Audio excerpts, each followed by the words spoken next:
একটা সর্ষে দই সর্ষে ইলিশ মাছের একটা রেসিপি নিয়ে এসেছি। আমি সর্ষেটা সবসময় এইভাবে ছেঁকে দিই বেটে। বাটা হয়ে গেলে ভালোভাবে কাঁচা লঙ্কা দিয়ে বেটেছি, বেটে এভাবে ছেঁকে নিয়েছি।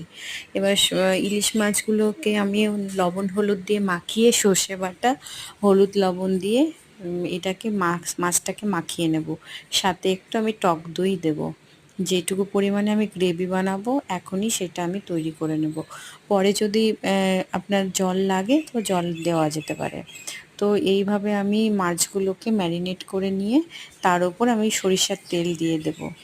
তো এখানে এরকমভাবে মাছটা মাখিয়ে রেখে রান্না করলে মাছের মধ্যেও মশলা ঢুকে যায়, খেতেও ভালো হয়। মাছটা একটু নরম ছিল, মানে জানি না বাজার থেকে এরকমই এনেছিল হয়তো।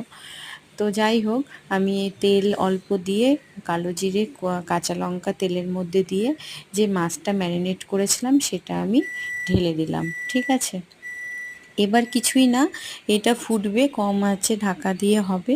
সেদ্ধ হয়ে গেলে কাঁচা সরষের তেল দিয়ে নামিয়ে দিতে হবে।